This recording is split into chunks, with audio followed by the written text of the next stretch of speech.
Deixa o like e se inscreva para novos vídeos. No início do anime, o narrador diz que há muito tempo ocorreu uma guerra entre monstros e humanos. A guerra foi tão dura que em certo ponto eles nem se lembravam o porquê de estarem lutando. E quando os dois lados desistiram, a paz reinou. E aos poucos eles começaram a interagir entre si. Em seguida vemos o Dr. Glenn examinando uma minotauro. De uma forma bem saliente inclusive. Após terminar os exames, ele diz que ela está grávida. Mais tarde, enquanto finalizam o expediente, sua assistente Safi diz que ele fez uma mulher recém-casada soltar gemidos suspeitos durante a consulta sem perceber, porque estava muito focado na consulta. Em seguida ele recebe um chamado de uma doutora chamada Cthulhu, sua sensei. Ela pede que ele a substitua em exames de uma arena de lutadores. Ao chegar lá, alguns monstros o tratam de forma rude, por ser humano e tão jovem. Mas a princesa Tisalia os corrige. Um pouco mais tarde, enquanto examinava uma paciente lutadora, ele diz que ela não poderá lutar por um tempo, mas ela salta em seu colo e acaba fazendo que ele seja mais flexível. Porém Safi, cheia de ciúmes, a puxa e decide ela mesma cuidar dessa paciente. Em seguida, a próxima paciente é a princesa Tisalia. Enquanto a examinava, ela diz que pretende ser mãe e ter filhos, e para isso precisa de um companheiro gentil e delicado, e que não gosta de homens robustos. Sua preferência é por um jovem médico e que examine monstros.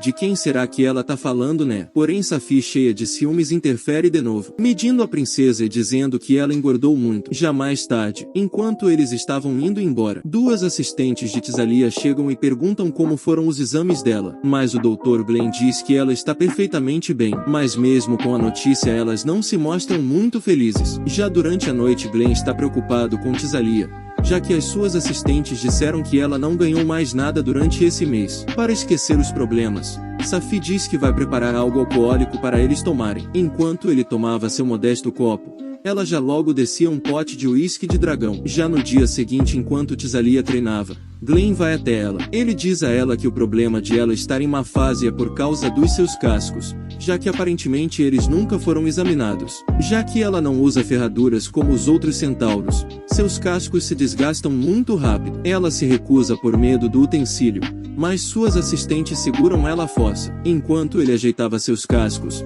ela tem reações no mínimo estranhas, e continua muito agitada. Mas Safi aparece e dá um jeitinho especial nela, e eles conseguem prosseguir com o trabalho. Já um tempo depois, vemos que o tratamento surtiu efeito, e ela vence 3 batalhas seguidas depois de 10 derrotas. No episódio seguinte, vemos como Safi e Glenn se conheceram. Ela, quando pequena, foi enviada para a casa dos seus pais como refém.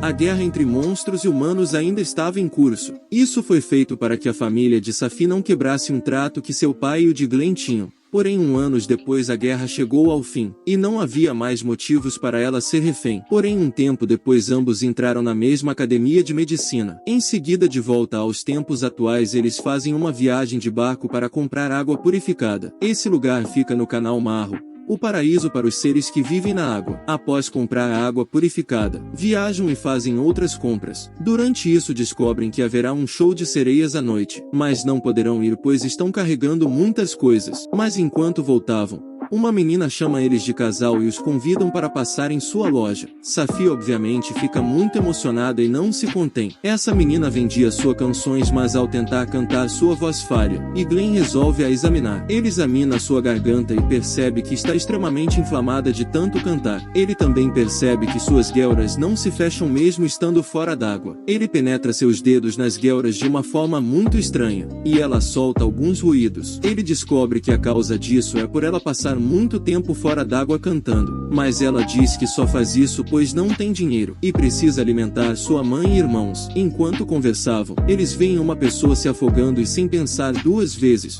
Lulala pula para salvar. Enfim, ela salva e leva para a superfície. Glenn faz os primeiros socorros e a reanima. Porém, eles percebem que Lulala afundou na água e Glenn mergulha para salvar. Ao alcançar ela, Glenn envia sua respiração para a boca dela para que seus pulmões possam reagir. Após isso, Safi os puxa para cima com sua cauda.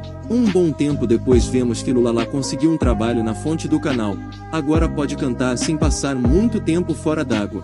Glenn e Safi a visitam e ela está um pouco tímida por Glenn ter feito contato boca a boca com ela, mas mesmo assim se mostra muito grata por ele a salvar. No início do episódio seguinte, vemos uma mulher perseguindo alguém que aparenta ser um ladrão, porém acaba encurralada e os enfrenta.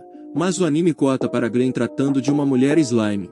que tem dificuldade de manter a forma. Após a tratar, chega outra pessoa, a representante do conselho da cidade Linvor, Lady Skadi Dragenfeld. Em seguida sua guarda-costas Kunai Zeno se apresenta, e ela precisa transcrever tudo o que a Lady fala. Ela diz que a Lady quer que Glenn encontre o braço que Kunai perdeu enfrentando bandidos, e o coloquem de volta. Glenn pergunta por que escolheram logo ele para isso.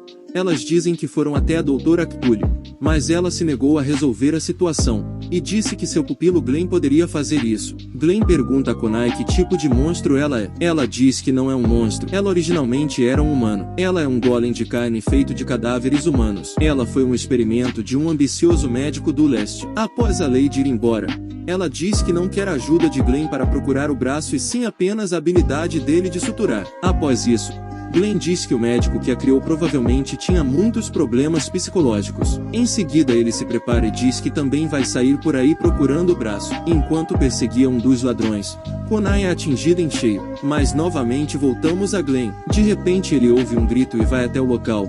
Ao chegar lá encontram Tisalia, e em seguida vê o que assustou, e eram partes de Kunai. Após isso vemos Kunai se rastejando. Em um momento ela sente algo passando a mão em sua perna perdida e começa a ter certas reações. Não muito tempo depois, Tisalia diz que Kunai era uma combatente poderosa do primeiro ranking da arena, e por isso foi escolhida como guarda-costas da Lady. Kunai diz a si mesma que consegue sentir sensações dos cadáveres que compõem seu corpo, por isso dificilmente consegue ter paz. Glenn continua sua procura, e durante isso encontra Lulala, que acabou encontrando o braço de Kunai e o entrega a Glenn. Lulala diz que acabou encontrando esse braço no canal. Lulala pergunta ao braço se ele sabe onde Kunai está e ele aponta em uma direção. Não muito tempo depois ele chega até Kunai, e ela se recusa a aceitar sua ajuda, mas ele diz que irá consertar de uma forma com que ela não sinta que as partes pertencem a outra pessoa. Durante o processo ele religa seus vasos sanguíneos. Enquanto isso, Kunai diz que seu nome significa sem sentimento, e também que seu antigo criador dizia que ela seria um humano perfeito, que jamais sofreria. Após consertar seu braço, ele vai para sua perna, e nesse lugar específico, ele acaba reproduzindo muitas reações por causa do metal gelado. Após o fim do procedimento ela diz que apesar de tudo, agradece seu atendimento. Ao chegar em casa ele tem uma grande surpresa, simplesmente Safi está grávida, mas logo ele diz que isso seria impossível, pois ela é ovípara. Então ela revela que estava escondendo uma caixa embaixo do vestido. Ao abrir vemos um ovo. Ela diz que uma amiga encontrou em uma esquina e levou para ela. Safi diz que não poderia ignorar isso, e então pensou em esquentar o ovo um pouco. De repente Safi observa diversas pessoas se aproximando da casa e do nada as pessoas invadem, mas eles conseguem fugir. Safi supõe que eles viram o doutor com a Kunai e deduziram que eles trabalham juntos. Eles decidem ir até a central para explicar a situação a Kunai, mas ela aparece em seguida carregando um dos ladrões, e diz que eles são um grupo que tem traficado arpias ilegalmente. Eles forçam as arpias a botar ovos e vendem para humanos com gostos duvidosos. Então Glenn imagina que o ovo que eles têm é de uma delas. Enquanto conversavam um homem os ataca, mas Kunai o derruba com facilidade. Em seguida encontram Lulala e a Lady, e viajam para invadir o esconderijo dos bandidos para os atacar com a ajuda da patrulha da cidade, com o objetivo de libertar as arpias. Quando chegam próximo ao local são surpreendidos por arqueiros. Kunai os protege mas não é suficiente. Porém Tisalia aparece com suas ajudantes e os ajuda por cima da ponte. Enquanto eles prosseguem, em um tempo andando eles as encontram. Um das arpias estava com dor no estômago. Glenn a examina e diz que ela está com ovos presos devido ao estresse. Ele começa os procedimentos para que ela consiga pôr os ovos, mas durante isso bandidos chegam do lado de fora, e uma batalha começa. Durante a batalha, Safi pensa consigo mesma e diz que tem dois segredos. O primeiro é que ela possui uma doença incurável, e outra é que seu clã possui facilidade em técnicas de assassinato e veneno, e que caso as negociações não dessem certo quando criança, ela deveria matar Glenn e sua família. Durante a batalha, Safi é envenenada e vai ao chão. Um tempo depois ela acorda, e Glenn diz que o veneno não surtiu tanto efeito nela, e também diz que todos os bandidos foram presos, e as arpias ficaram bem. Ela revela a ele que é de um clã de assassinos e ele sem surpresa alguma diz que já sabia, pois seu pai investigou muito bem para prosseguir as negociações. Ela fica tão animada com tudo isso, que acaba o agarrando tentando fazer coisas com ele, mas acaba desmaiando porque ainda há um pouco de veneno no corpo dela. E como último pedido antes de dormir, Ela pede para ele segurar sua cauda, pois ela o acha quentinho, e assim poderia dormir melhor.